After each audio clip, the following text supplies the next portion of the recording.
Yeah, he was actually very talkative last week. That's right, I remember him now. And he was on his phone. Yeah. Yep. His PC went. Yeah. See, I'm remembering stuff. Real quick. Doing a. All right. So I kind of kept it a little bit simple tonight. So we're gonna do the rapid news thing. And That's so if simple. Okay. well, we're gonna go through it. If you want to like make a comment about something, then feel free to stop it. So we'll go over it as the show starts. So and then we're gonna argue about microtransactions again, and then I want to talk books. Books? I can talk some books. I can't talk books. Never mind. You can talk some books, but I will tolerate the conversation. I'm sorry. But all the way down, like, I mean, I want to talk about like as much as we can, like, because I know me and Grizz here, we both love the Dresden File series. I have so much so that I have read like 6 different ripoffs. Some of them are pretty good, and then they have their own thing, and then they just turn into straight ripoffs. Oh. Yeah, like I tried reading one and ended up being a ripoff, and like I got to a point in one and it was just bad. Yeah. All right, Wild, you good? Yep, I'm coming. Okay. Let me make sure that all this is shared around properly. Well, don't turn the camera on for that. We are live, by the way. What? Yeah, we're in the starting soon screen. You've got to give me a warning. Sorry. Nah, I just want to catch you all off guard. No, you need to give warnings because with motherfuckers like him, he's gonna say something. It's not gonna be pretty. You're just gonna get banned. He ain't playing. Like you're not going to tell me. You're just going to get Twitch on your door. Like you got to stop. Like, why can't I share this right now? Why can't I go right? FBI open up. Honestly, I'm surprised they haven't recently. I'm trying to be good. Dang it. Like I'm definitely on a list right now. Supposedly, you get put on a list as soon as you buy a motorcycle. Really? You've been on the list. Yeah. I heard this like a long time ago that like the FBI considers anybody that has like a motorcycle license or a motorcycle to be like gang related or something. So they put you on a list. I don't know why. Damn. It's just, yeah, it was the weirdest thing that somebody like I forgot who told me this, but they're like, yeah, as soon as you buy a motorcycle, they just like assume you're gang affiliated and they're just going to put you on a list. Damn, now I gotta go earn me a cut I somewhere. don't think it's like a list that like, keeps you from doing anything, but like, it's just. Yeah, I guess I gotta go get me a cut. Oh my goodness. You have a closer eye on you, I guess. I mean, hell, with my internet search history and the books I've been reading, I'm probably on a much bigger list than the motorcycle list. Can we talk about like the most dangerous operator of a vehicle period that they should look at? Lyndon B. Johnson used to own an aqua car. Do you know what those are? You talking about like the ones that like they like have 4 wheels but also turn into boats? Uh-huh. Yeah. And you wouldn't know it. So he would take friends driving and not tell them, and then pretend the brakes would go out near the pier, and then hit the water in the car and scare the hell out of people. And that was his favorite thing to do. I can't. As president of the United States of America. Honestly, like it's get mad at that. No, not really. I would do the same thing. That is 10 million times exactly what I would do. I would definitely just. Wild, how's that camera coming, bud? It's not wanting to cooperate. That's what y'all get for trying to be fancy and use your phone. How would I like to good old USB? And that's what I got going. I went back to USB just because I got tired of like my phone dying in the middle of freaking freaking shot where you put the eyeball back in your head.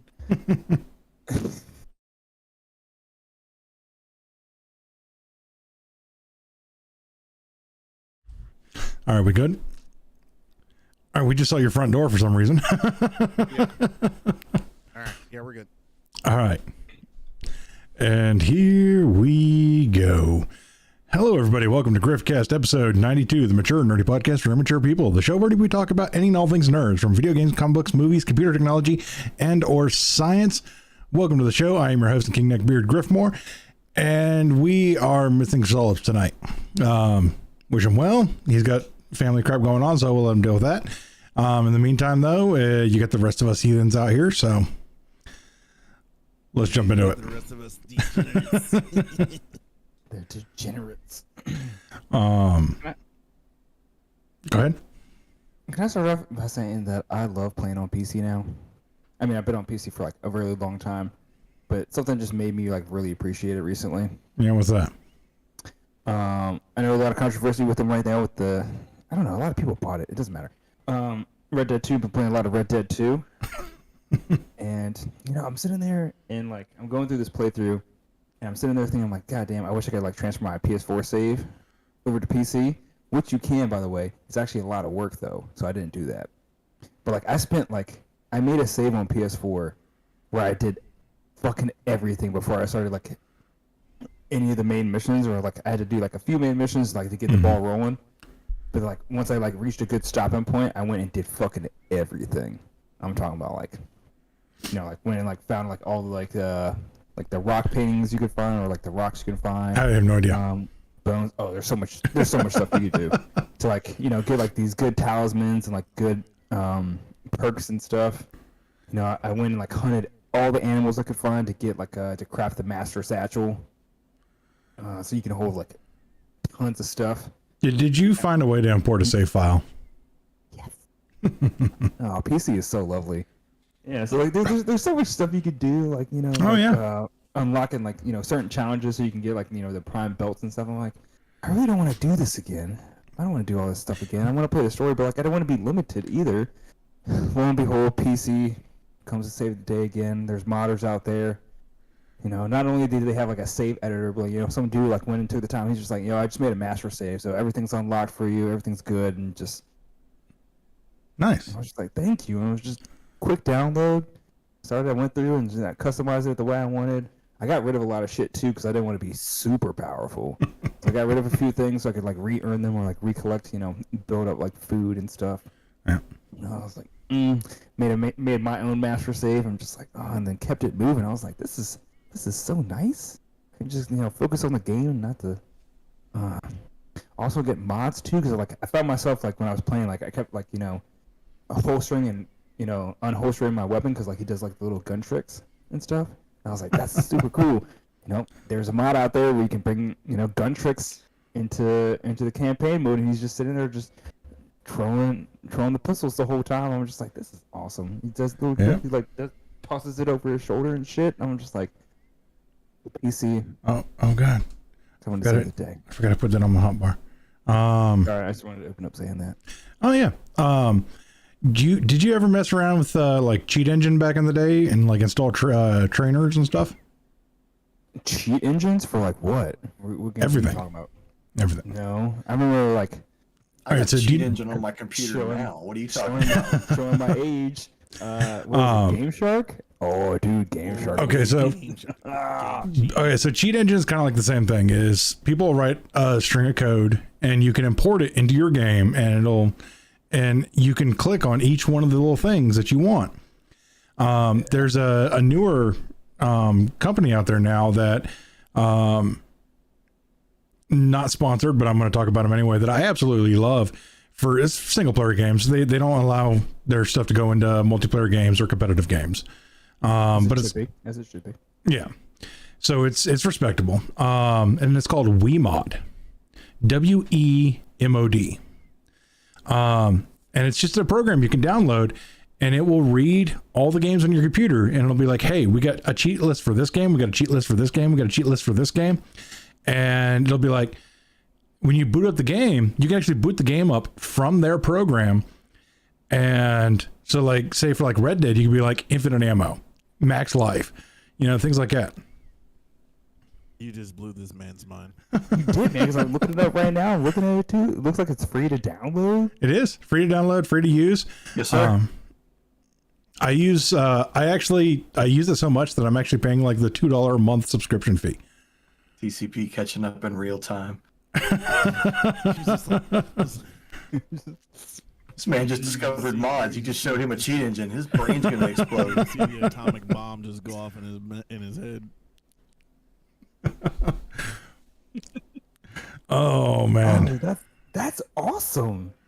Oh, that's so cool, man. Yeah. So like, if you are, Yeah, for Elden Ring, yo, I might play Elden Ring. If I can go in there with some cheats. I go in there with some cheats. you Let's could, go. you could. See all games. Okay. They got everything you could possibly Look at imagine. Gladstall saying here, man. You make him cry saying that shit. He likes that stuff. I was playing Remnant 2 today. I've had Remnant 2 for like a little bit. I've been playing it, and it finally I've hit my tipping point where it finally pissed me the fuck off. And I was just like, I'm not doing this shit no more. Hey, it's in there. Yeah, I see it. I'm looking at it right now. We brought it up. I need to actually get to that game. I actually finally hit 100 in Diablo 3. I'm working on the Lilith fight. Like, I've almost hit all the goals I wanted to this season. So I got like, because like next. I could play through some Witcher 3 again with some cheats. I recommend for Witcher 3, I recommend a few mods. Take away the level restriction for armor, and just have fun with that. Like you can have so much fun with that game replaying it with the armor restriction removed. Nexus mods, baby. Dude, yeah, Nexus mods and now WeMod are coming to save my life right now. Because like, there's a lot of games I want to play on PC, but I haven't. I just don't want to play them because like I have like, I play them on PlayStation and like I have like such a decent save. I'm like, like I don't want to like redo all that stuff. I'm too lazy. Spend the time, even though I know how. But, So another thing that it's good for too is like if you want to play a game specifically just to get through the story because it intrigued you, you can just like slap it in, put on God mode, and just run through the game and just get through the story. That's one of the things that I respected about Control. I played I didn't build a PC yet, so I played Control like on the PS4. Oh god, it was a struggle bus. Oh, that was a struggle because it was too powerful. I guess the game was too demanding.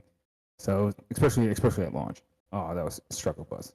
But then I got it on PlayStation, or I got it on PC, but it came with built-in cheats. Like from like as soon as you started up, it's like, hey, do you want to Yep. how fast you like want to recover ammo and how fast you want to recover health and everything. And so I'm like, I love playing the story. The story was so much fun. I just didn't like it because like you still had to like unlock certain skills and things from the beginning, and that's what I didn't like. So that's one thing I always enjoyed about Alarian Studios too is the company that's behind Baldur's Gate 3, Divinity Original Sin 2. If a mod comes out and it's really good and it's installed by a lot of players, they'll just make it part of the game. Yeah. Yeah. Like if you boot up Original Sin 2, you can actually open up an entire cheat list and they'll be like, these are things that people have installed. Have fun. That's dope. Dude, there's so many games on here. Like I'm just sitting here scrolling. You're changing my fucking life right now, man. Like, Yeah, like I there's said, also like, that thing Vortex that I sent you. That'll detect your games too. And if you don't have mods for your game, it says, "Oh, you've got this. You want something?" You click a button, it'll just open Nexus in your browser and just let you go to town. I need to check that up because like the last time I was messing around with the Vortex engine, it was a bit finicky. It used to be. They've gotten it fixed here in like the last 2-3 years. Okay. But anyway, They got it fixed right about the time that Cyberpunk came out. Irony. Why did games stop doing cheats, man? yeah, cheat codes and stuff like that. Yeah. God, they're just like Well, you don't need cheat codes now. You need to pay us an extra $5. fucking right. God, dude, and this is why like Call of Duty and other games have so many hacks on them now. All the hacks, like especially in multiplayer, because they just don't want to have cheats in the campaign where somebody you just go and be gone. Like, Or more so that they're trash at the game and they would just much rather cheat than actually get good at the game. yeah. That one. Dude, I was watching a video this week.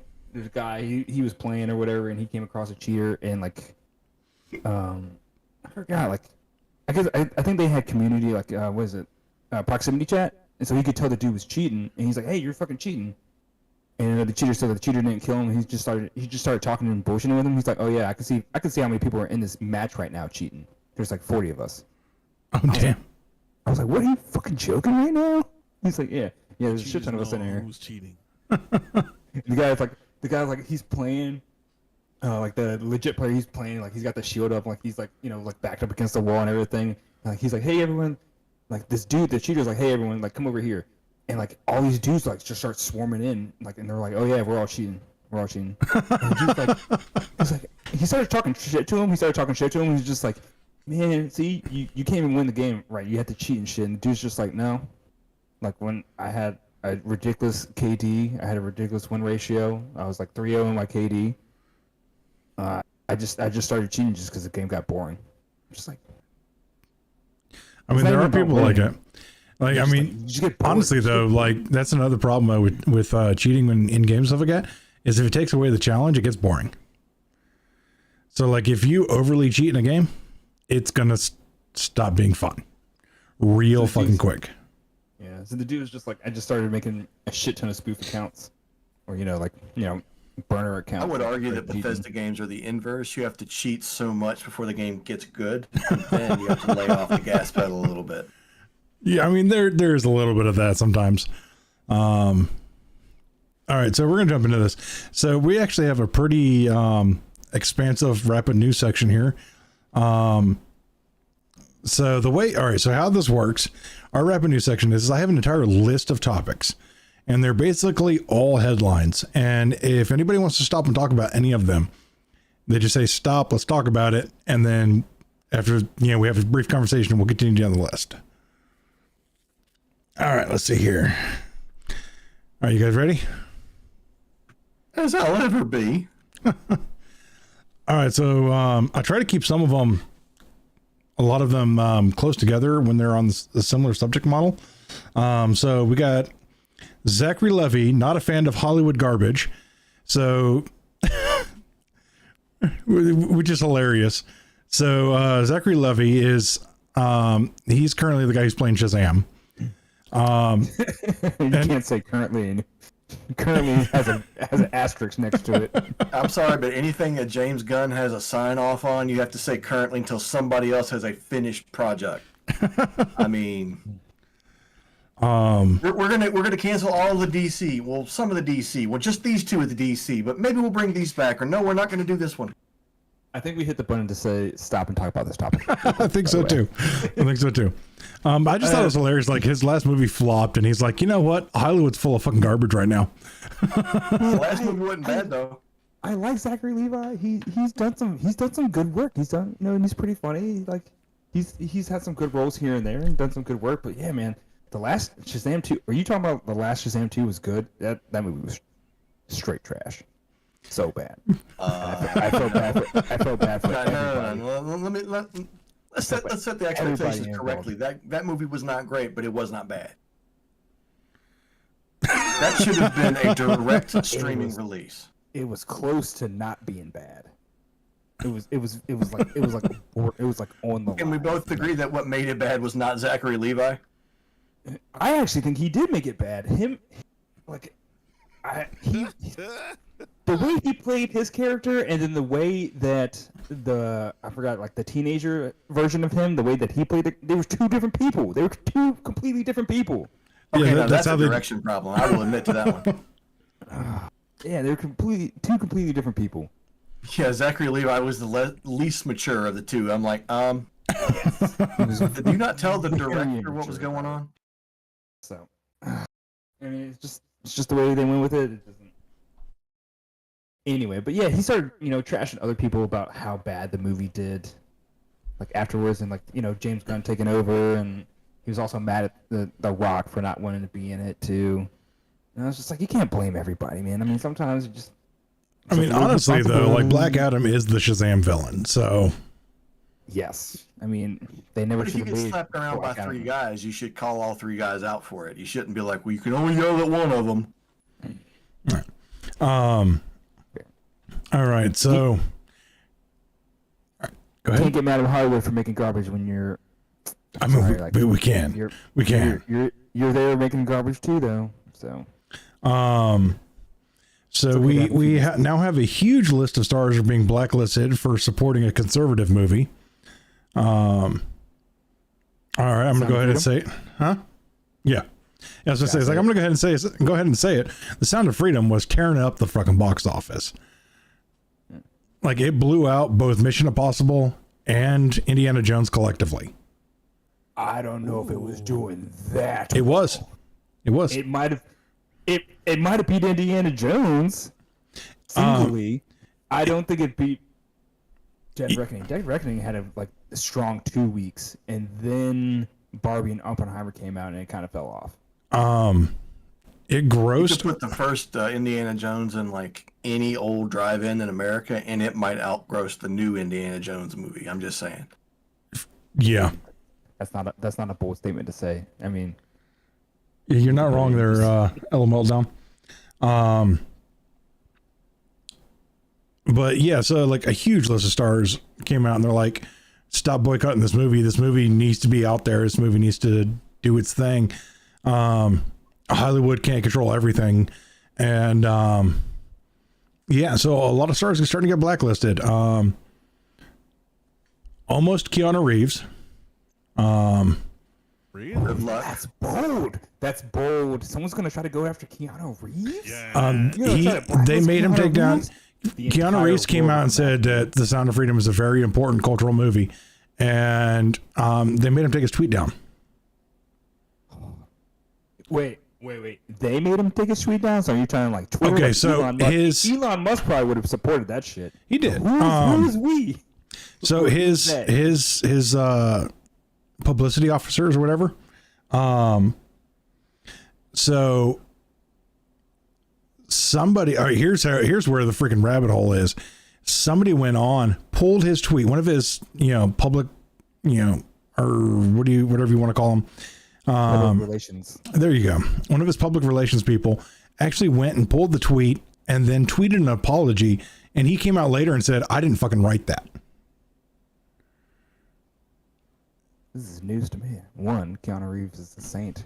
He can do no wrong. Yeah. He only spits truth. Now, Keanu has once before claimed that something that had his signature was not his. And that was because somebody took advantage of him. So either that's happening again because he isn't screening people around him, or, well, either way, somebody needs to get fired. So, yeah. I mean, Keanu normally stays out of the spotlight. I don't think I've ever seen this man in the spotlight in any way. I mean, the guy still, millions of dollars, and this man will walk around and freaking, what are those, Dukes or whatever they are? Oh, yeah. Yeah, he'll walk around with some Hey Dudes and sweatpants and be straight. Let's see, we got old Marky Mark. But I mean, he's kind of deep ended the last couple of years. Denzel Washington. We're gonna go after Denzel Washington too? Yeah. He does. That's a no. He got a new movie coming out. Yeah, he do. Yeah. Are you? You want to So- go I after hope it's Denzel better than the Washington? last Equalizer because the second Keanu one wasn't very Reeves? good. You're crazy. You're crazy. So this one I got from a little bit of an insider. So apparently the Halloween event for Call of Duty this year is they're bringing the Butcher from Diablo as a surprise villain for some of their open maps. Which I think is freaking hilarious, and it's almost making me want to play Call of Duty just to see that happen. See, like, here's the thing though. Like, if I was a Call of Duty player, like, you'd hear an enormous sigh come out of me right now. Like, because like the big Call of Duty thing, and like I ain't trashing Wild or nothing, but like their big thing is we don't Fortnite. We don't have like everybody in our fucking our stuff like selling us $5 bits. But you put the Diablo person in there, and they're gonna be like, "Man, come on, man! I'm gonna take a beating on Reddit for this." You said that Call of Duty one. Yes, this is. I mean, I thought the same exact thing. Call of Duty is obviously trying to be more like Fortnite, where they're trying to like have more crossovers and everything. Because Fortnite's bringing in everything, and it just. Yeah, they're starting to bring in like the boys. Also, Players don't want it, but the executives definitely do. It's Call of Duty enormously is trying to funny. bring in every single celebrity they can. Cardi B, Snoop Dogg, what was her name? They'll bring in a Alex something. celebrity in a heartbeat, but you They're don't bring trying in to- like the alien or Kevin Durant. he's got his own skin in there too. Oh yeah. Oh, yeah. didn't LeBron James have someone too as well? Not LeBron. I think it was only Kevin. Okay. Maybe I'm just thinking about like LeBron has a PlayStation. He's got Yeah, PlayStation covers. he was in Fortnite. Who's not in Fortnite? It's a very short list. Yeah, I was about to say like Very short list, man. Kind of on one hand. Mostly people at the door going, "Please let us in the game." But I mean, just to see the Butcher running at you in first person mode, I mean, bricks will be shat. Isn't the Butcher like the one that looks like Kratos? No. Okay, never mind. So the Butcher he is a villain from Diablo 1. He was one of the bosses in Diablo 1. He was like the first act boss in Diablo 1. Train. In Diablo 2, he was a boss. In Diablo 3, he was a boss. In Diablo 4, he is a surprise mini boss that appears in the middle of a dungeon. And let me just tell you this right now. This man, like out of all the dungeons and out of all the times that I've ever seen him, and I've seen him quite a bit, I've only ever beat him once. He's compared to your character, he's probably about 10 feet tall, wears a cooking apron, and runs around with a cleaver. And as soon as he sees you, he yells fresh meat, and he charges you and starts swinging that cleaver at you. He's fun. All right, so let's see here. We got Darktide is doing an overhaul on their class system. Yes, sir. That actually piqued me because apparently they're going to switch over to doing a talent tree system now. Yeah, they're doing a talent tree system. It's going to look like an RPG system. So you're going to have your usual like payday 4-person shooter, and you're going to have like 20 some points to put in so you can customize your characters. That's actually really cool. I mean, obviously there'll be meta builds, but well, yeah, but you can switch them like as long as you're not in a mission right now, you can switch your current build off mission. Oh, nice. You don't pay anything. You're just like, you bring up the menu. Oh, I'm going to change this. All right, let's go do this now. Nice. So let's see. We had Alan Wake 2 delayed by 10 days. They're just trying to avoid the Spider-Man rush. Fair enough. Everybody's pre-downloaded it. Are Let's you see. ordering it so far out, man? It's like 90 days away. It's like 70 days now. But you know, it's I kind can of get crazy. angry because I'm one of those people. All right. We've Look, got. it's a game I'm going to get, so I just went ahead and got it. So it was like, eh. I was like, So this actually surprised me. Xbox is planning on closing their 360 store next July. This surprised me not because of the fact they're closing it. It surprised me because it's still open. Oh, there are plenty of people. The amount of houses that I go in, and people still have 360s. Oh yeah. Like I still have one connected in my living room, but it's sitting there as like just a paperweight because it's sitting next to the Xbox One in the living room. Do you want to know how I know that people were still using this? Because I know people that are still playing the Mass Effect 3 multiplayer. Oh damn! All They right, still got a community on there. I can see it. Everything will eventually have its own community. isn't the PS3 store still live? Like I remember they're saying they're going to try to shut that down, and they got a lot of backlash from it. So here's the difference in that scenario.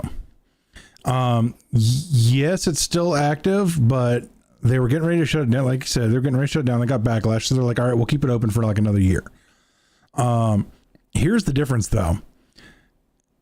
Between the PlayStation and Xbox, this whole thing is that when people upgrade to the next system, they can still hop into those old games because it's in their library. PlayStation, and you have to go through all kinds of backwards compatibility bullshit to try to get it to work. Mm-hmm. Where Xbox is like, hey, you own this game back on the Xbox 360. You want to install it on your Xbox One, and you can. So that's the Now you understand the meme about the Red Dead Redemption 2 resell. yeah. Where people are like, well, you can get the PS3 version, and somebody just holds up their 360 copy. I mean, yeah, that's exactly why they didn't release it for Xbox. They only did it for PlayStation, and then bringing it over to not Netflix. Jesus Christ, Nintendo. Yeah. Like I could But see now that kind of price tag on a Switch port, but a re-release on PlayStation on a console that's already been on, that's a bit steep. Dude, it didn't even matter. I am so disappointed in the PlayStation community because they ate that shit the fuck up. Oh yeah. They launched that port to like number one downloaded game. I have no idea how. Like fucking how. Yeah. That's my face every time Skyrim does it. So disappointed, man. Yeah, this is giving Rockstar all that goddamn money. But I can't really talk right now because I've been stuck on Red Dead 2 for like the last 2 weeks. This one I thought was kind of hilarious. Author Dan Ackerman, the author of the Tetris Effect book from, gosh, what, like 1970? You skipped one. Did I? Oh, I did. So yeah, Xbox is introducing their 8-strike policy, meaning that depending on the severity of your offense, you get X amount of strikes. If you hit eight strikes, the only thing you can do, you cannot interact with anything online, basically. If it requires other people, you cannot interact with them. Which I'm just like, that's kind of a soft ban, but it's a bit soft, but it keeps people owning their systems and or... So I like this. This is the go sit in your corner and shut up. Yeah. Well, soft bans are more like suspension. Soft bans are just like you can't do anything, but like it will end after a certain time. Even there's permaban. Yeah, but Yeah. like, we all knew that guy back in like the old original Xbox chat. We wish couldn't talk in it for a year. You know that guy. Yeah. You just didn't mute him. I just muted people. Because all he did was cuss. Like he didn't know any other words but swear words, and he had a fan right here. Oh, that was me. I didn't have a fan, but language was on point. Literally just blown in the background and for no reason. Or either that, or he's the one that the mic breather. Yeah. Bro, like, get your mic out of your mouth. Or like he had his mom in the other room talking to him. Always like this. I have The one that I despise is the food eater with the rapper. man, Bro. dude, just like blasting music in the background for like no reason. Like blasting music so loud they can't hear, like you can't hear either because it's coming through. Yeah. Like it depends on if it's good music. Was, If it's good music and it's coming and he's got a good mic, like sometimes that was pretty tight. But nowadays I'm just like, you know what? I'm just gonna, Mute. So sometimes I don't even give him the chance. That's straight block. inner lobbies mute all. I don't even give him the chance sometimes. All I right, yep. literally block dudes like straight off rip in the pregame. Hey, Wild, your mic keeps dropping in volume. Hello. Yeah, we can hear you. There you are. What in the world? Testing. You're good. I noticed that some multiplayer lobbies there, like you can start off and everyone's muted off the jump, and I'm like, thank you for that. Thank you. Can unmute people as I see fit, but I don't. What I hate is that when you don't there's no lobby to be able to hear somebody, so you don't hear them until you're playing, and if you want to shut them up, you got to stop playing to shut them up. Yeah. Hey, Wild, can You you feel hear like us? you're hurting the team. Yeah, I can hear y'all now. Okay. Turn it up a little bit. You sound good. It's probably just like you, just like drifting away from the mic. Drifting away. Honestly, I think you need to turn down your turn down your threshold. Are you using are you using the Go XLR? Yep, I got it.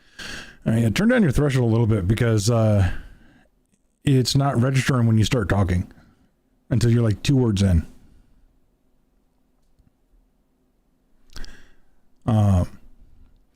But all right. I don't know how I feel about the 8-strike policy because it's coming on the tails of them monitoring every conversation.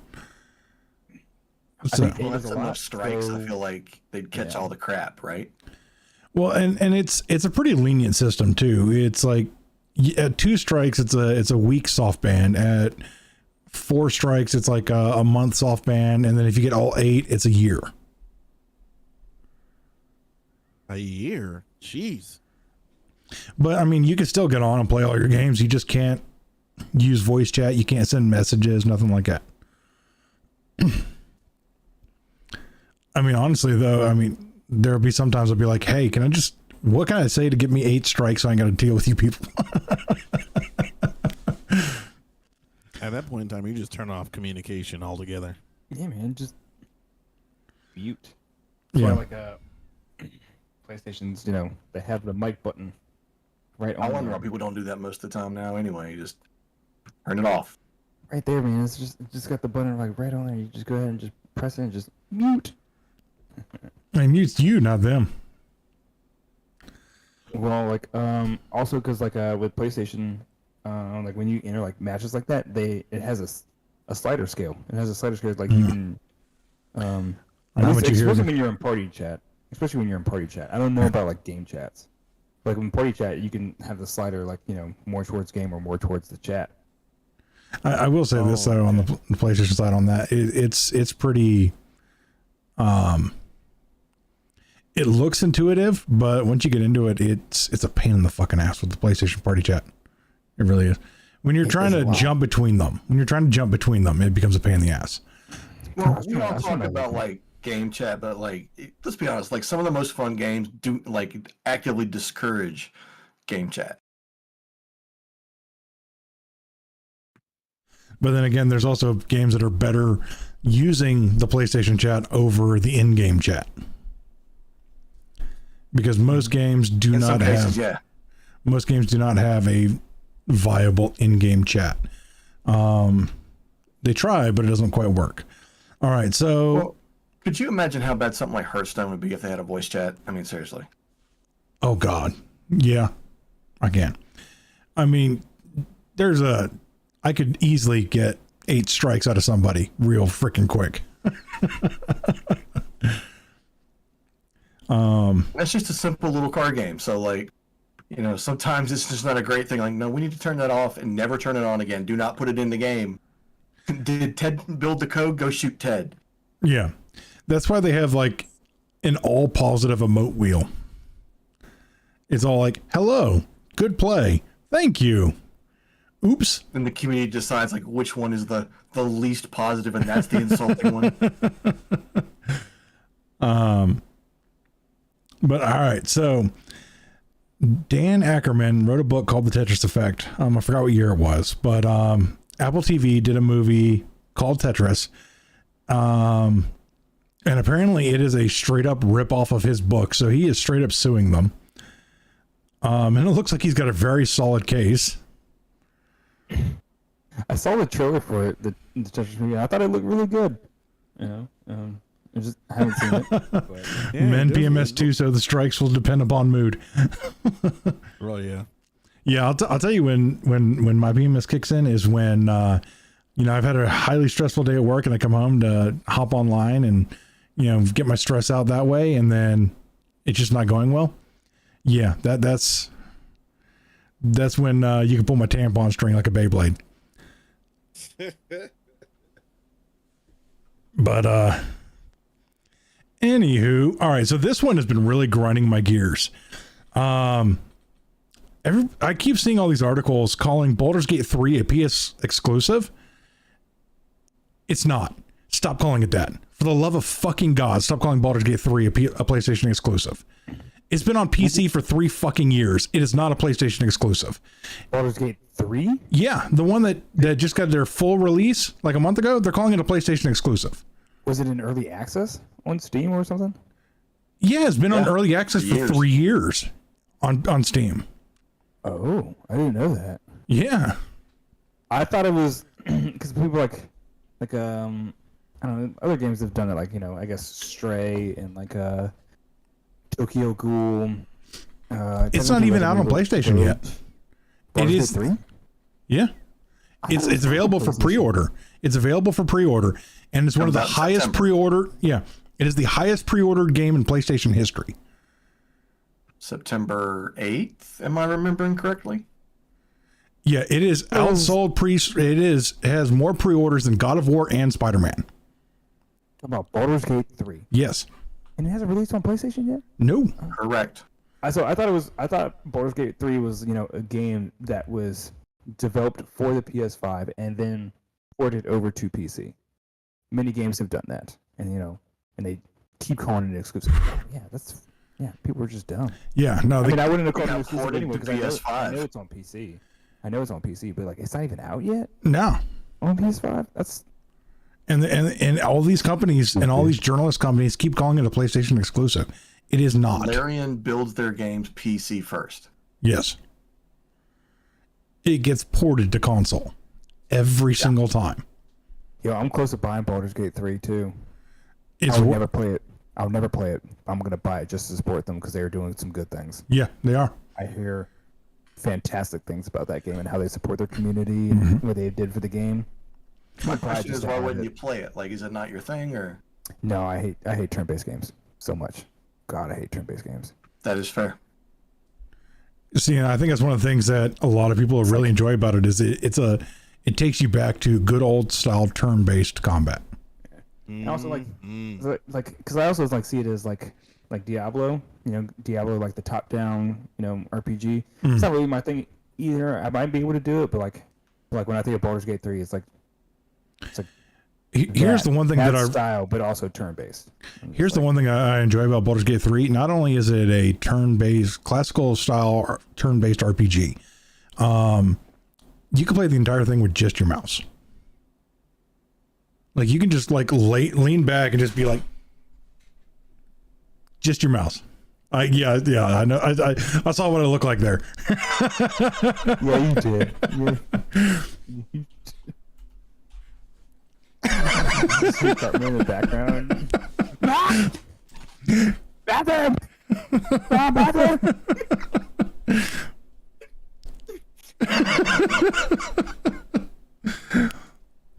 Oh, that scene is so funny.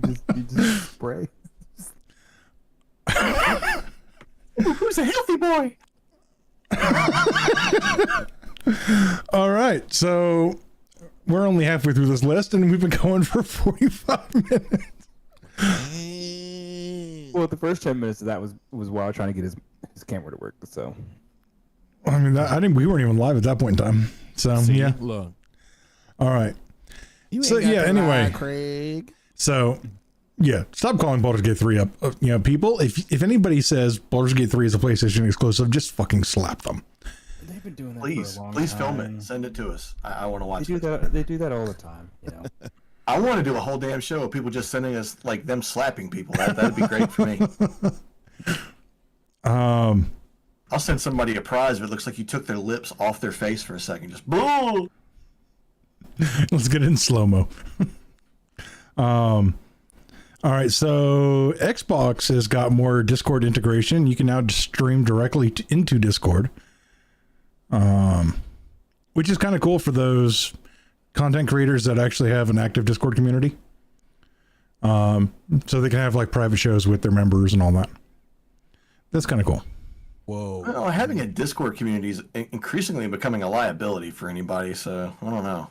Fair enough. Let's see. The Xenomorph from Alien will be Dead by Daylight's next killer. I guess my wife is highly excited about that one. They don't need any more terror in that game. That game is already fucking freaky enough, man. You got the Xenomorph running around. No, man, like some of the killers in that thing, they're not scary. Like they do not scare me. There is a boy band in that. There's a killer in that game. I am not scared of a boy band. I am insulted if you kill me. What boy band? Jonas Brothers? They just made up some little boy band dude who's running around in a pair of like tight pants and a knife, and it's some little Asian guy. And he'll come kill you. BTS. Yeah. Is it? Yeah, BTS from the K-pop group. I don't know. Do Um, I look like I know anything about yeah, you do actually. Wait, somebody we might get there just a tiny bit. Yeah, man. I see you moving over to the side too to show off the action figure. Man. Yeah. So I would like to point out. Though, bit. in his defense, I would like to point out that none of those action figures are anime figures. I understand that. I just want to know what his pillows look like. What do his pillows look like? What is his whole bedspread? You got the whole. He's gonna go get it. Trickster, open jacket, jeans, and a baseball bat. It's got Spider-Man on the other side. No, that's the only anime figure I got. You know, the shitty part is it looks familiar, but I can't place it. I only have one anime figure on mine. I would would got it. I would have more, but they're fucking expensive.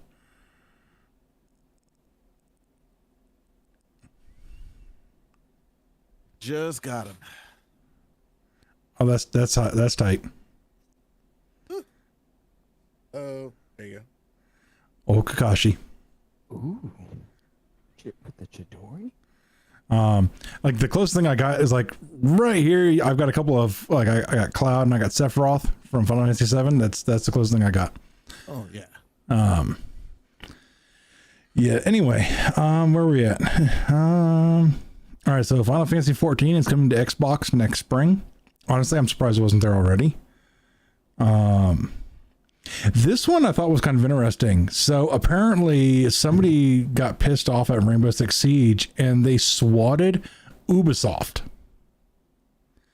They didn't swat another player. They swatted Ubisoft. Yeah. You got some balls. That's all I gotta say. I mean, yeah, that's a bold move, but also, why would like, the SWAT officers in the police department, like, you're swarming one of, their headquarters. I imagine Ubisoft has tons because, they have Ubisoft like Montreal, Ubisoft France. Ubisoft. It was Montreal.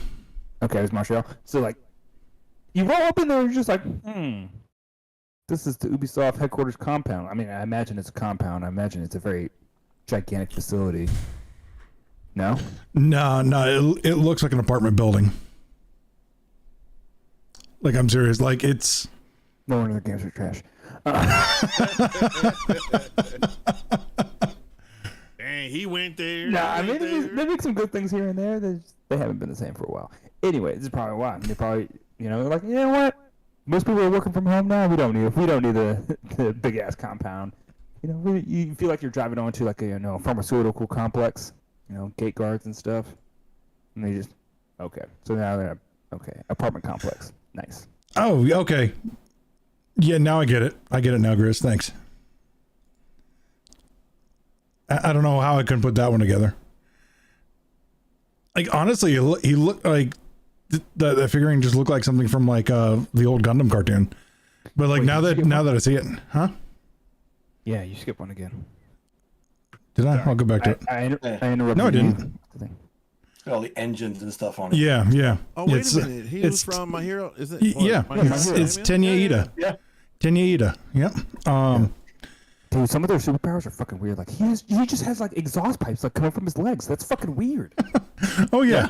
Like that's the great thing about that show is it doesn't take itself seriously. Like the one guy who has like belly button lasers. Oh yeah, I remember him. That's reasonable. Like, he just gets a laser from his belly button. That's not too bad. But like, this dude has motherfucking engines coming from his legs. Yeah, That's fucking weird. And the other girl, she's got like ear jacks.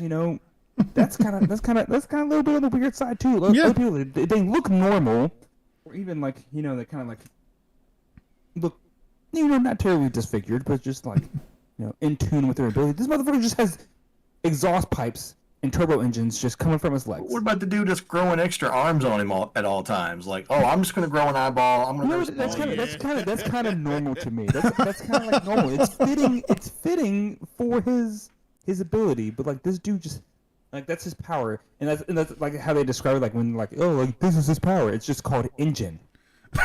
Yeah, power is engine. Yep. They're just like he's not like super fast, like like the Flash. He has motors in his legs, so that makes him fast. Which can overheat. Yeah. Can you imagine if he fucking threw a rod in his leg? He has actually. Yeah. There's a whole plot point in the manga where he rips the pipes out of his leg and it makes him grow back like stronger, so he gets faster. So you just see a dude with a wrench, like with a bit in his mouth, ripping them out of his legs to get faster, and I'm like, man, that's a little hard. You gotta calm down. Into his dorm, try to steal his catalytic converters and stuff. Well, he's neighborhood to say. He's in Japan, not in Detroit, so. And they're trying to steal a catalytic converter right out of him. You did skip one. No, we didn't. 16. It's 14, and no, we didn't skip it. You zoned out. 14. You zoned out. Yes, I did. That's right. All right, so this I thought was kind of interesting. So Corsair is expanding its mechanical keyboards by acquiring Drop, which used to be, was it Mass Drop?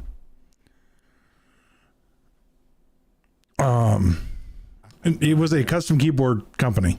They acquired them. They're going to keep it under the name Drop, but they're going to do a lot more crossover stuff again and a lot more customizable stuff coming in the future.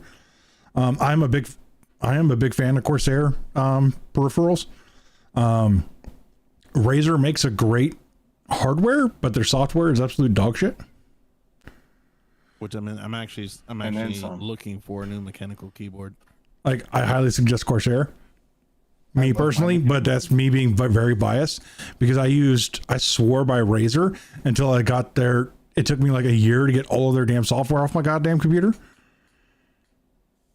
Oh, if we want to talk about spyware, if you want to experiment, go download the Riot client and go delete it. Okay, so this is actually a pro for Sony for me. So December 6th, Sony is releasing their accessibility controller, and it's only $90.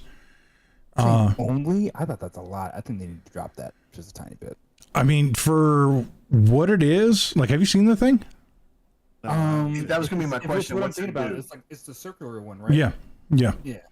I mean, it looks good. Like, I've heard a lot about like their accessibility features and everything. But, I'm still thinking that's a lot, man. It's honestly though, it's an accessible. Most controllers in that market range from like $300 to $1,000. Carry on, team. So like $90 is not bad. Never mind, carry on. I had no idea because I mean I was sitting there like I guess I'm looking at this as face value. I don't know anything about accessibility controllers. I understand there's probably a lot of development that goes into it, so they are accommodating to a lot of I guess the clientele that would need that. But I also thinking about like $90 like for controllers, a good amount of money, and I understand like if these people have the need for an accessibility controller, they may not be rolling in cash. Yeah. To be able to drop $90 on a controller so they can be able to use this. But now if you're telling me the other accessibility controllers are like $1,000 or even $300, that's crazy. That's nuts. Xbox's controller, adaptive controller is $100. So yeah, there you go. Still going on Microsoft for doing that too. Cause like I was thinking about it myself cause I'm just like, I hope they're durable as shit then. Sorry. They can be. Your thought.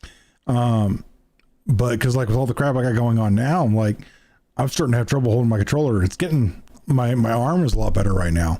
I was actually able to type some stuff. Like I still typed with the stutter, but I actually got it out. Wait a minute. Rewind. You said that you typed with a stutter? Yes, I did. Bro, I was like, wait a minute. I looked at CP and I was like, wait a minute, what? Yeah, so I'm having a lot of nerve issues right now. People just went, no, that checks out. It's just my Python is just no, it just caught me off guard. That's all it did. It just caught me off guard. So yeah, I was able to type it out, but like I got nerve issues going on, and like it's just especially affecting my left arm. So I haven't been able to game with a mouse and keyboard. I've been having to use a controller, and there was like a week period where I was having trouble using a controller. Like I had a hard time like using like the analog stick and stuff like that, or like I'd seize up and I couldn't hit the triggers on the left side. And so I was sitting here thinking, it's like, damn, do I need to start looking at accessibility controllers? Like, do I need to get the one where I have like the analog stick on the floor and use my foot? Because I've seen that one too. But it's working itself out. But we're getting there. Let's see here. So yeah, I mean, good on them for coming up with a controller that's accessible. This one, its design is a little weird. It looks kind of like a Simon Says machine, but and I don't know what kind, and it's fully customizable. Like you can take every button off that thing and reorganize it to how you feel comfortable using it. So good on them for that. All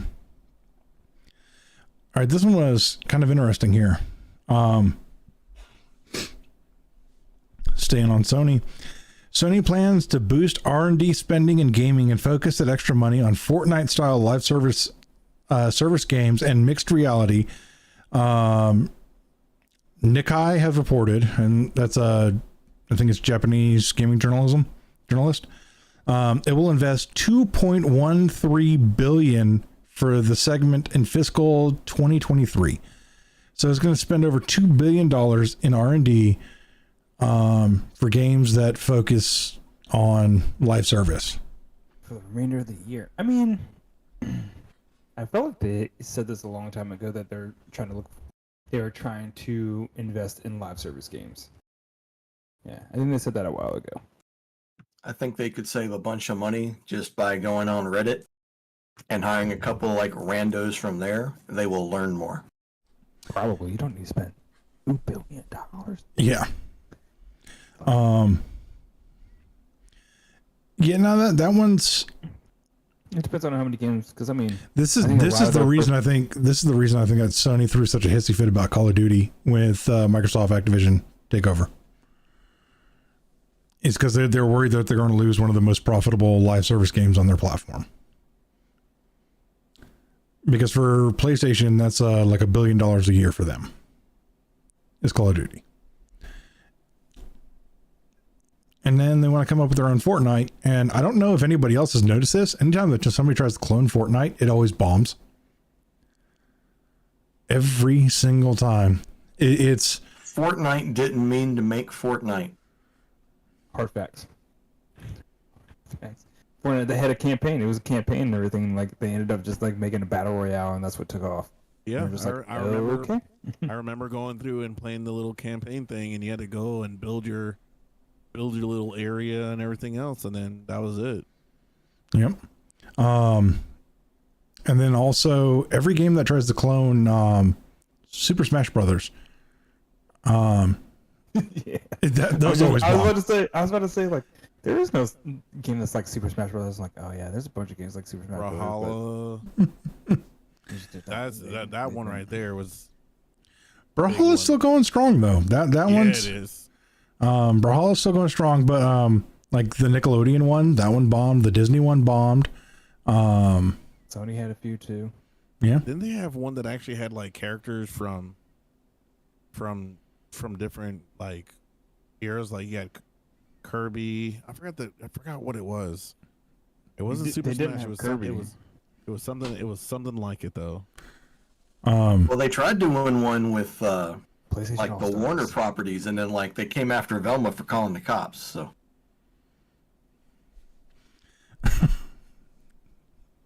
yeah, there is a Warner Smash Brothers game. Yeah. Is it where they just take all their movie franchises and just It's all their cartoons. Oh, So it's like multiverse.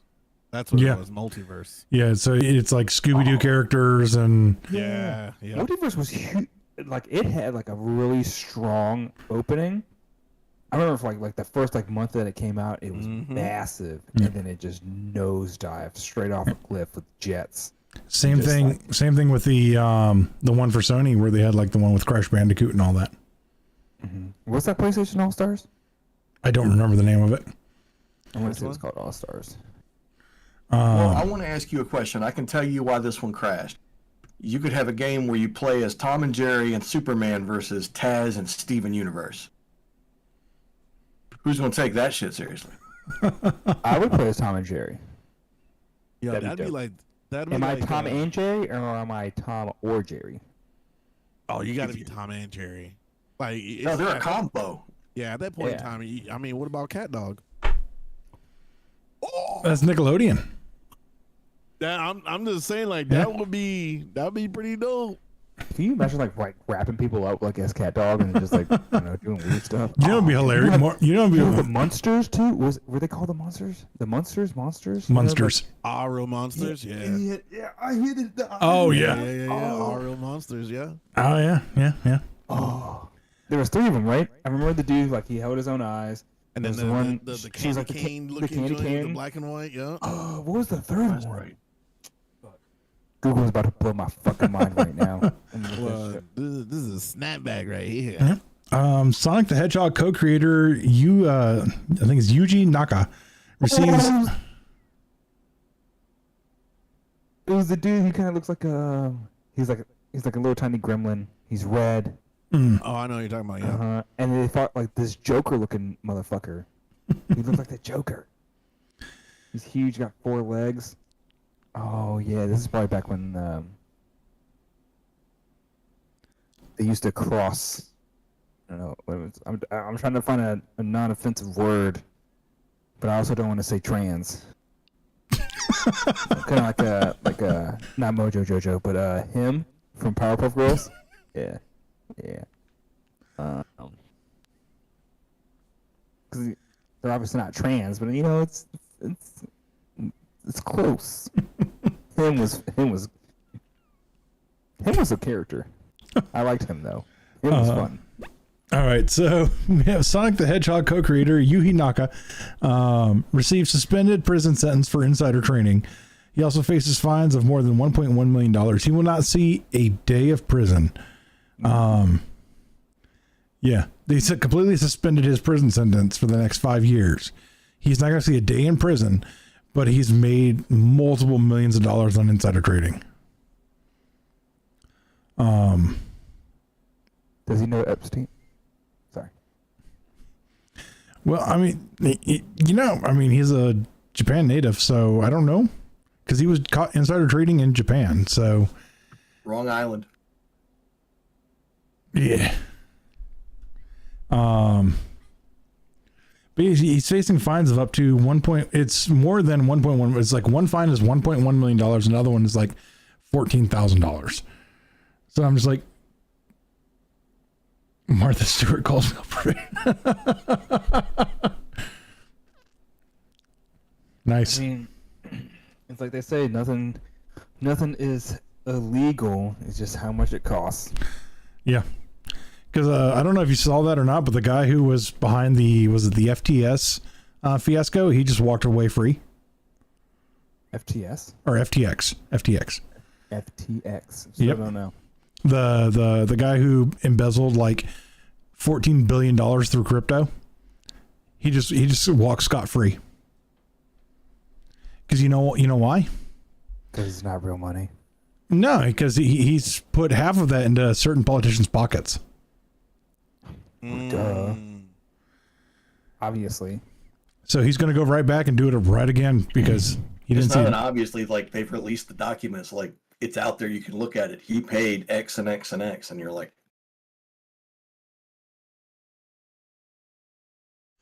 And it was all to one side of the party.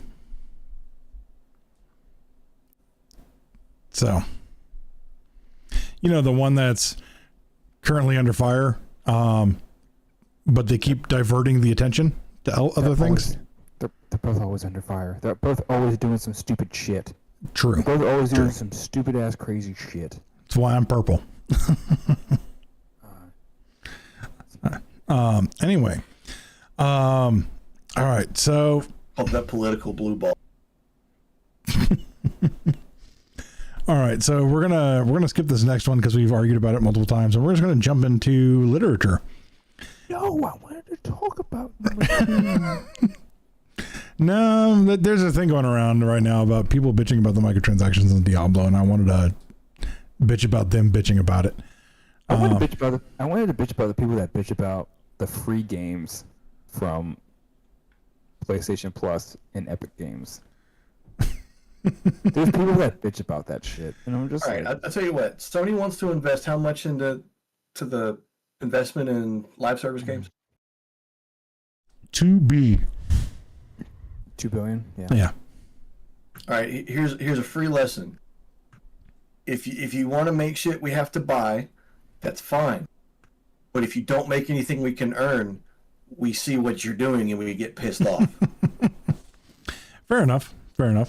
So right now the bitching about for Diablo is that their store skins are better than their in-game skins. And that's subjective. Because I would argue that the Druid and the Barbarian skins in-game that you can earn are better than anything you get in the store. They're bitching that once again about the season pass giving a universal skin for everybody for free, which is whatever, but it's like, hey, here's something free. Oh yeah, if you play a couple of seasons, here's some currency for you so you can buy something for free in the store. And they're bitching about getting the free currency to buy the things in the store. So if you don't give, these people are bitching that they don't get everything for free. Yeah. And I already paid for the main game. Why can't I get everything for free? And I support that in most scenarios. In live service games, they need to have some sort of other form of income, because if they don't, they can't pay their employees, which means no new content comes out. Mm-hmm. Well, there's another part of live service. It's not just, let's make all the skins in the shop and we'll give you something to play with every season. Pay us more. You got to make more skins for the game too. Like, Destiny makes a good balance there. They give you some new stuff in game. You got some stuff you can buy. It's a nice little middle ground. It's usually going to be better if you pay, but whatever. Yeah. Well, and that's the other thing too that I do like about Destiny is they do make a currency that you can use to buy. They have a rotating weekly store that's like, hey, the in-game currency that you got, that you earned in-game, you can use to buy this specific store item. So that I will give them props to. They've gotten more aggressive in their greed over the last year. But it's still a better system than most live service games. So something like, let's go back to like Darktide. Darktide was nearly a full price game, and they still have skins. Their skins are a lot cheaper than most other live service games, but they're using that profit from their skins to continue working on the game. Yeah. It's necessary. And here's another thing is people are bitching about the overall price. Yes, in Diablo, the skins are pricey. Like you could spend anywhere from $15 to $25 on a skin. It is pricey. You don't have to buy it. And like you say Darktide, and like I play the crap out of it, but even I yell at them. I'm like, okay, cool. You've made these. I know these are optional. Where's the stuff I can earn in game? Because like they keep releasing stuff, but it's all like this is the most basic stuff. Like this isn't even the stuff that you showed in the loading screen when you started the game. Like where's that stuff? Yeah. Another example of this is Path of Exile. Everybody praises Path of Exile for their microtransactions because of how good they are. And I'm just like, you know what? Go find a skin you really like and then look at the price. It's $60 fucking.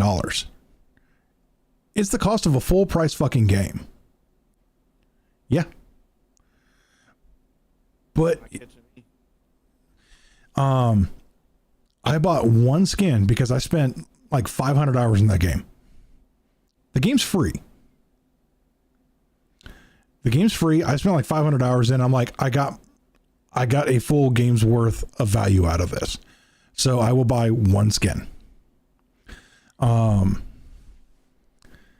But yeah, no, like, yeah, I don't have a problem with like, especially with a free game. If you're enjoying it, like I actively encourage people, like if it's a free game you got on your phone and you've put 20, 30 hours into it, spend $5. Yeah. Give them $5. It's worth $5 for 30 hours of your time. I get that, but damn, one skin is $60. So I will say this though, like online levels of bullshit, but still. Yeah. I will say this though, the quality of skins that you get for that price, like they have skins that are like $5-10. They do have that. So like they have it for every level of income, but the ones that are like $60 are highly animated. They come with all kinds of different animations for different effects in the game. Like, does it make people splooge their pants when they see me? yes. All right, better. Like, you could tell somebody who's dropped $60 on a skin versus somebody who didn't. It is that much level of a difference. It's kind of like an ESO online. I mean, you can tell who's bought their skins and stuff versus who's earned them in the game, because you can actually search in game and it'll tell you, oh, you really like that? This is where you get it. And most of the time it's promotional event or purchase. Yeah. Did we say this was Path of Exiles or League of Legends? So ESO is different. ESO is Elder Scrolls Online. That's Skyrim with friends. And they have the $60. No, that's Path of Exile. So we're jumping games on you. Yeah, sorry, man. Path of Exile, $60. Apparently I'm spamming stuff in chat and didn't realize I was doing that. Yeah, plus sign. It's pretty cool. Yeah, I had a whole line of things there, and I was like, okay, what am I doing here? Apparently it's my my headphone cord. I keep bouncing it off keys and it's picking it up. That's not that cool. That one's pretty fucking cool. I got one that makes you look like a fucking crazy ass gladiator, and that's the one I bought. I spent crazy amounts of money on. But like I said, I got like 500 hours worth of entertainment out of that game, so it was worth the price of it. Oh, okay, yeah. If I saw someone walk up on me wearing that shit, I would flip. You looking at the Path of Exile skins? Yeah. Which one is this? It doesn't say which one it is. They come out with like 10 new ones every season.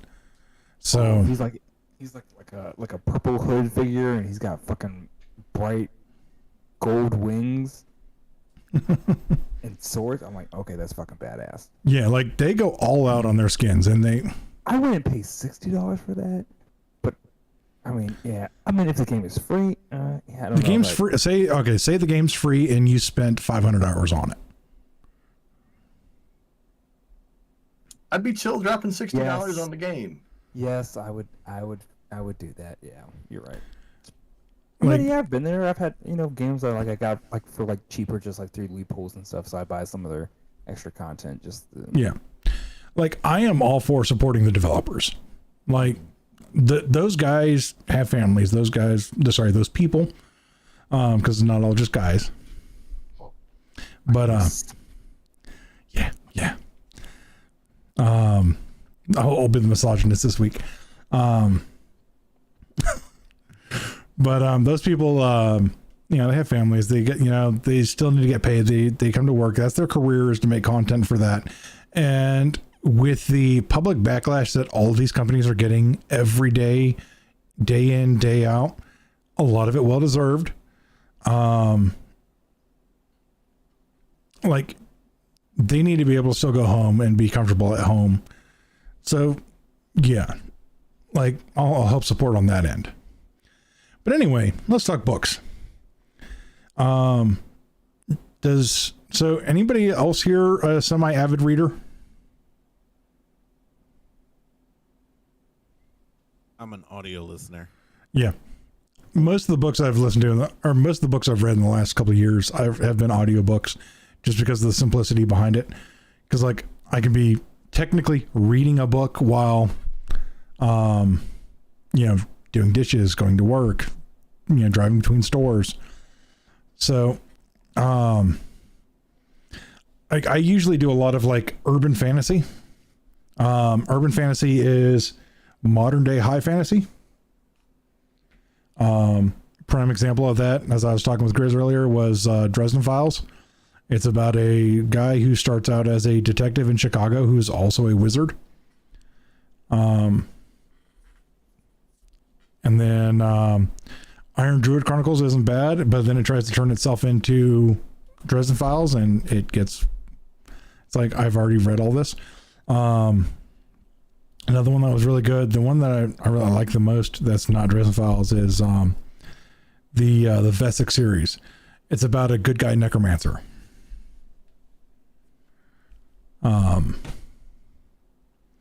But here recently, the last couple of books I've been diving into is I've been trying to dive into the higher intellectual books. Just to show you how like my brain's burning. Like I just finished rereading 1984.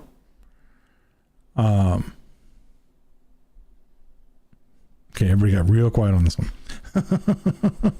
No, 1984 is heavy though. It is. So, and then now I'm reading Jordan Peterson's first book, Maps of Meaning, which is, I've had to go back a couple of times and like redo chapters because it's like, okay, I didn't catch everything that was going on there. I've read his last two books and they were a lot easier to digest. His first book is written out very, higher learning and very much a higher learning style. So it's, and I don't give a shit what anybody thinks about Jordan Peterson. He's the GOAT. Yeah, reading his tweets is a little annoying because he does them all in haiku. It's just yeah. So I don't follow him on Twitter. I'm actually one of those far right wing nut jobs who actually signs up for the Daily Wire. So they got all his old podcasts on there, and they got all his new shit. you want to talk about urban fantasy and like there was one, was it Dead of Night, M.R. Forbes? It was a really good series when it started, and then the whole premise of the very first book that got me hooked was ruined by a throwaway line in the second book. Oh yeah, that'll happen. Yeah, and I'm like, the whole plot rested on this, and you just told everybody in the world why that plot would never work. Yeah. According to your own rules. I started jumping into literary RPGs. You got to be careful with. I've seen a couple of those, and I'm like, There's one that I will put in like my top 3 series of all time. One is Awaken Online. You hear us talking about it on Wednesdays. You hear me talking about it with Will and Sam. That series is absolutely amazing. You said it was Awaken Online? Yeah. It is a futuristic. Imagine Sword Art Online meets War Games.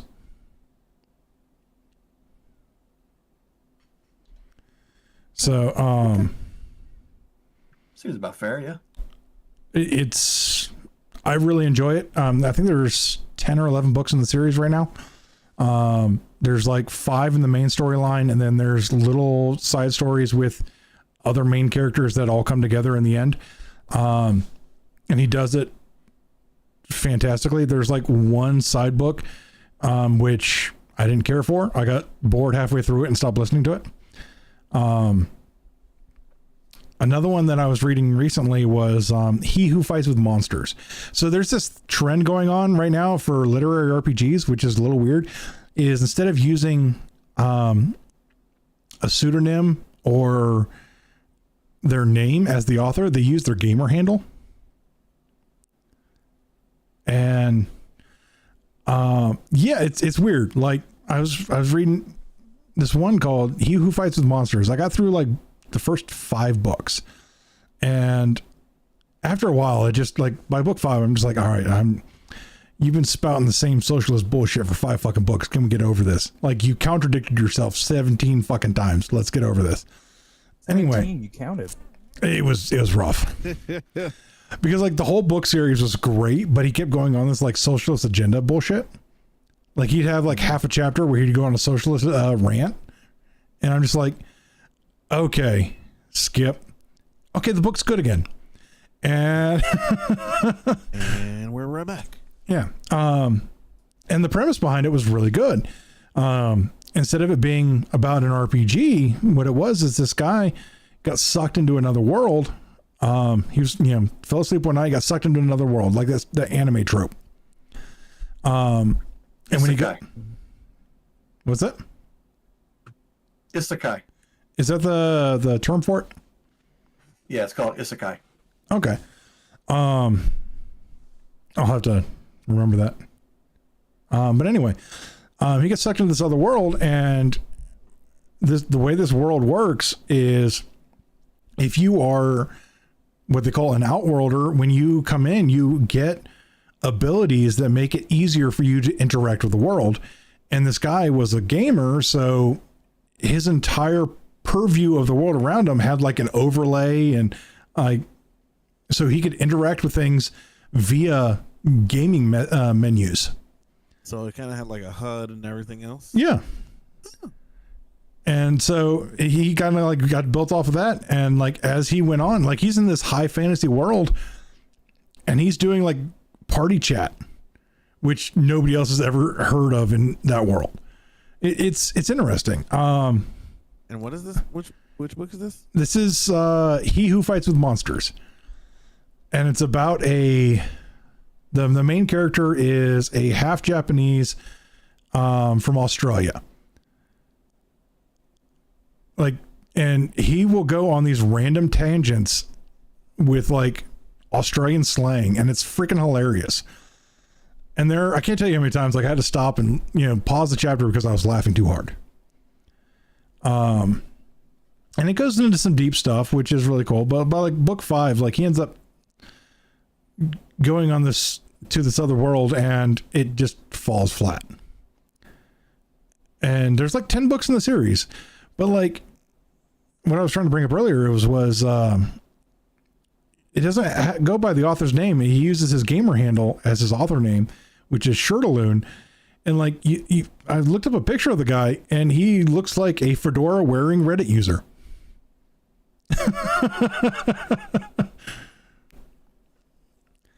So, that tracks. Yeah. And then, another one I got into was kind of like a Sword Art Online ripoff. It was called Alpha Company. And by book 3, it turned into a harem.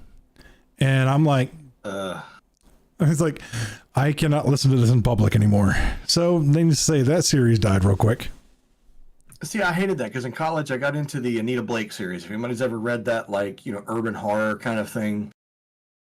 You know, originally when the series came out, it was actually urban horror. It was kind of spooky. It was more emphasis on werewolves and vampires. After a while, it became softcore, and I was like, why am I reading this? It's kind of not working for me anymore. And then they went full softcore, and I was like, I'm done. Yeah, that's what happened with this. It's like by the end of book 2, it got like late night HBO special. And then by book 3, it was like, I go to a website for this. It turned into Skinamax. Like, I'm talking like full on, like this guy had issues. The author had issues. I don't remember what it's by. I remember the series was called Alpha Company, but like he had a harem of like a human girl, a cat girl, like some sort of like fawn girl. Like, I'm just like, no, I'm out. That's a Redditor for you. I didn't sign up for this, so well, no. Yeah, like I said, it started out really good. Like the original premise behind it was they were trying to use AI or deep dive VR as alternate ways of imprisonment. So this guy was in jail for life for murder. And his buddy gave him the go ahead to be the trial for this, the thing where they try to, it's instead of living out your life with other people, you can live out your life in this video game. Like they had like full pods and everything like that kept your body going. And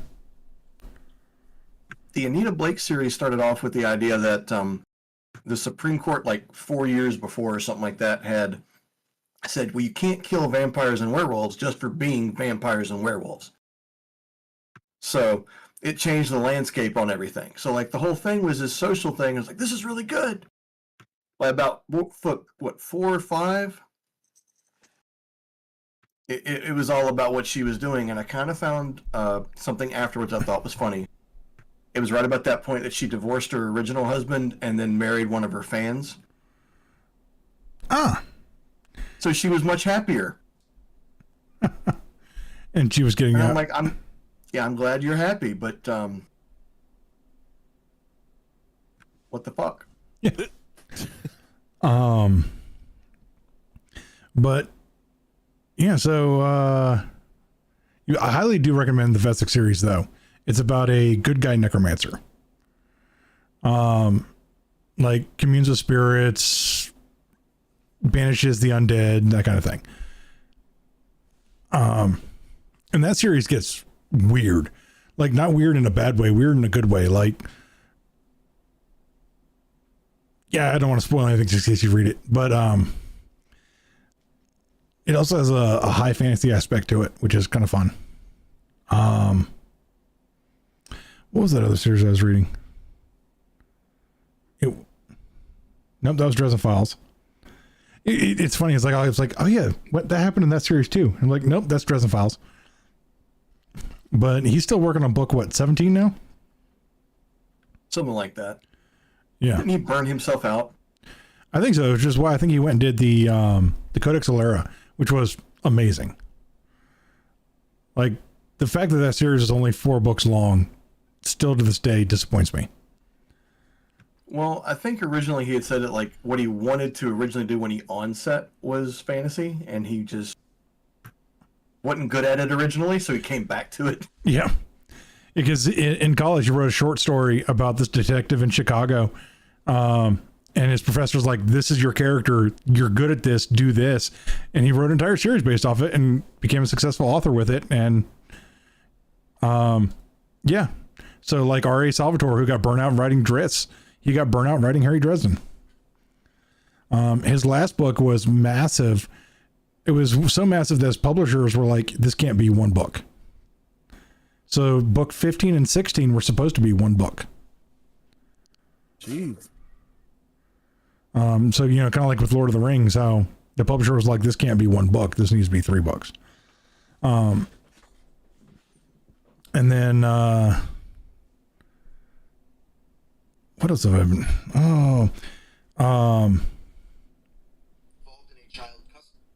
Let's see here. Let me bring up my library. My digital library. Let's see here. The Gotrix and Felix Warhammer series is great. All right, so I got on book 6 of He Who Fights with Monsters before I got bored with the series.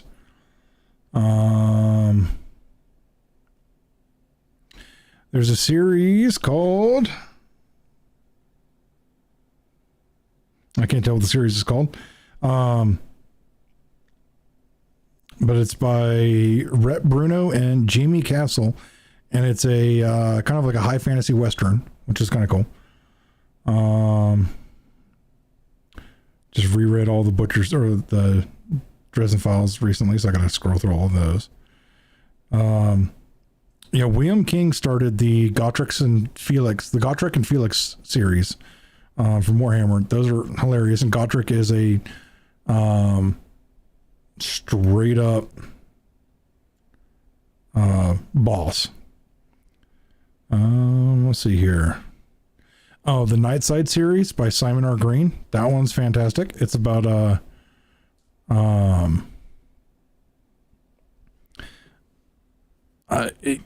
it's about a supernatural detective in an alternate version of London that is got like gates to hell and gates to heaven in it.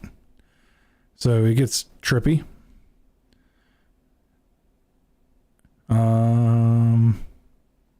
See the Vesic series, talked about that.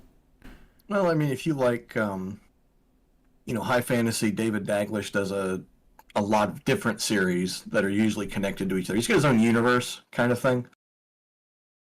He's kind of got his own like timeline of all these things that happen. He's got 2 or 3 different kind of series that take place at different points in the timeline. That's cool. So if you like the universe, he's got his own damn multiverse. Yeah, there's a couple that I'm gonna have to take a look at. Let's see. If you want samurai steampunk, what is it? Storm Dancer by Jay Kristoff.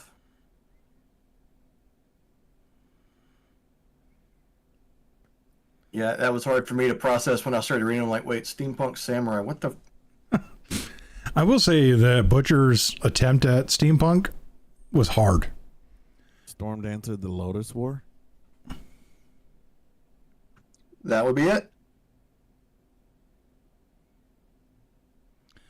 Oh, the cover though. The cover. Oh. The cover is nice, ain't it though? Yeah, that's actually pretty dope. I really like that. Oh, another fun thing about the Dresden Files is the guy who narrates them is what's his name? Spike from Buffy and Angel. James Marsters. He's the narrator for the audiobooks for the Dresden Files. And he does a damn good job too. Oh, and if you want a fantasy series that I highly recommend, Barb and JC Hendy, I think their name are. They do the Noble Dead series about it is medieval, but nobody believes dwarves exist until somebody actually finds one. But the whole series takes place around a central character who is a female half vampire, who doesn't even know that she's a half vampire, and everyone's trying to find her for some reason. And it's not corny. Oh my god, it's not stupid corny. Because she's not like, oh, I want someone to save me. She's like, leave me alone. I want to go live my own life. All of you. The Iron Druid Chronicles is pretty good. There's a lot of the same tropes though for urban fantasy in that one that are in Dresden Files. Yeah. I remember reading this series here, but I don't remember what it was about, so I'm going to have to reread this whole freaking series now. But I think though, after I do a couple of things, I could go through a couple of books, because like I have some things that are deep in my my list of books soon to read is pretty intense. Like I'm getting ready, after I finish this Jordan Peterson book, I'm going to go to and do some what's that author's name? But I'm going to jump into like the Gulag Archipelago. I want to read the Divine Comedy, Dante's Inferno. Yeah, Dante's Inferno. That's gonna just start a little lighter with Treasure Island. Work your way into the hard stuff. I kind of did though. Like that's why I started with 1984. It's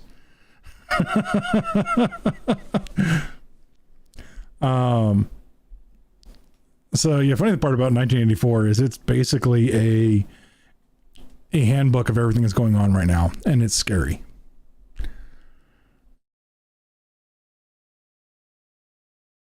All it is just the basics of any totalitarian. That's all it is. Reapply it, stick it anywhere else. It doesn't matter. Yeah. It'll be, like people 150 years from now are going to be in a situation like this same thing right now. Just it will be. Yeah. But anyway, we'll go ahead and we'll wrap it up there. So next week will be our last show for a little while. Because probably won't do any shows in September. I'm going to be working on a new house, so all of my free time is gone. What can you do, right? Hey, moving on up. Yeah. Not going to get as much done on the house as we wanted to, but in today's economy, we're freaking broke. So, yeah. Our mortgage is 3 times our current rent, so. Wow. Yeah, and we actually got a pretty good mortgage. For what we got. The house's market value is a lot higher than what we're paying for it. So we got pretty lucky. And it's a lot cheaper than some of the other stuff we were looking at. Like some of the other stuff we were looking at, we're like, okay, at the end of the month, we'll have $20 left for food. Yo, ramen noodles be looking real good right about Hey, the ramen noodles looking good right now. What are you talking about? Yo, like- that canned tuna be looking mighty good. Hey, you know what? I was thinking, like, I was getting ready to joke with the wife about, ramen noodles and like bologna sandwiches, but like I looked at the cost of bologna and it's like, no. Yeah, bologna's Nah, man, bologna too. A little bit of cheese and some flatbread. It's all I need. Because like Yeah. I go crazy on some eggs, but damn, they're getting expensive. Anyway, hope you all enjoyed it. I hope you learned something fun and new, and we will